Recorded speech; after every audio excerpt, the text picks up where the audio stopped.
आइए रुक करते हैं खबरों की ओर। केंद्र सरकार ने बजट पेश किया है, जिस पर मुरादाबाद जनपद के व्यापारियों से बात की तो उन्होंने अपनी प्रतिक्रिया देते हुए कहा कि ये बजट स्वास्थ्य और किसानों के लिए फायदेमंद है।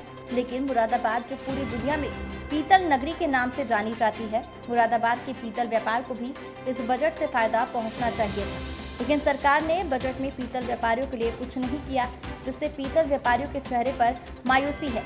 लेकिन फिर भी व्यापारियों को सरकार से काफी उम्मीदें हैं कि सरकार पीतल उद्योग को बढ़ाने के लिए कहीं न कहीं कुछ उनके लिए मदद जरूर करेगी। उत्तर प्रदेश के मुरादाबाद जनपद, जो कि पूरी दुनिया में पीतल नगरी के नाम से जाना जाता है और मुरादाबाद का ही पीतल पूरी दुनिया में एक्सपोर्ट भी होता है।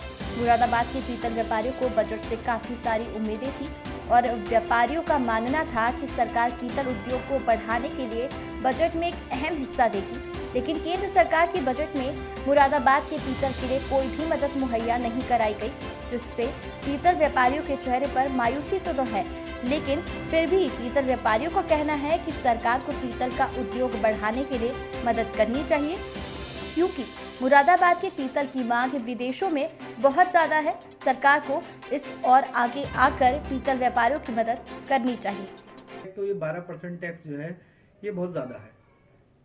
मैं मांग करूंगा सरकार से इसे 5% किया जाए।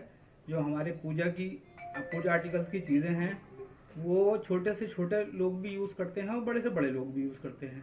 मैं जो मिसाल के तौर पर मैं पूजा थाली का व्यापारी हूँ। मेरे पास 50 रुपये से लेके 500 रुपये तक की थाली है।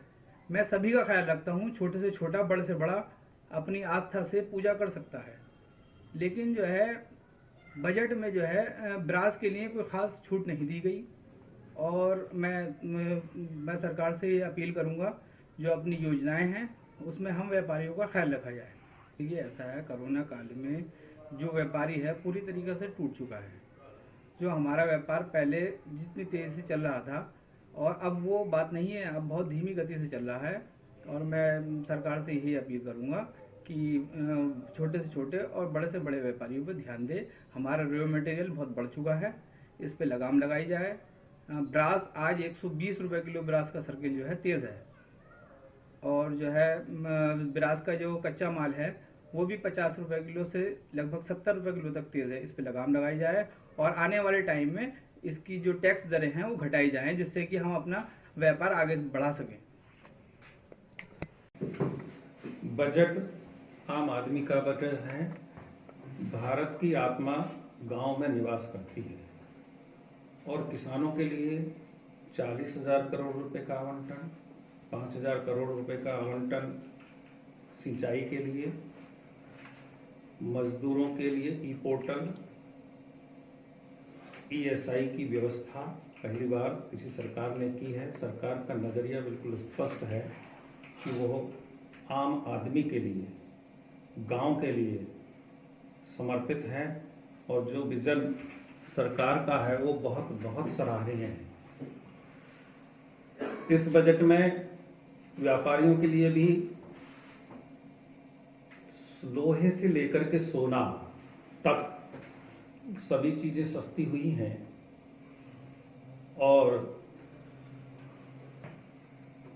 कुछ चीजें पर जिस पर एक्साइज ड्यूटी बढ़ाई है वो विदेशी जो बहुत बड़े तबके के यूज वाले हैं, जैसे विदेशी मोबाइल और इस प्रकार की चीज़ों पर, चूंकि देश में बहुत इस बार इतनी चर्चा थी कि कोरोना टैक्स लगेगा, लेकिन सरकार ने आम आदमी के लिए कोई ऐसा टैक्स बढ़ाया नहीं है और 35,000 करोड़ रुपया कोरोना वैक्सीन के लिए भी दिया है। कोरोना से लड़ाई भी लड़ी है।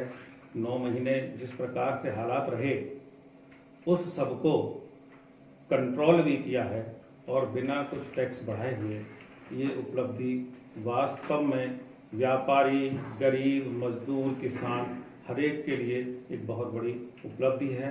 मुझे लगता है इससे अच्छा बजट शायद कोई नहीं बना सकता। फिलहाल के लिए अब तक की खबरों में इतना ही। देश और दुनिया की तमाम खबरों के लिए बने रहे तहलका न्यूज़ के साथ। नमस्कार।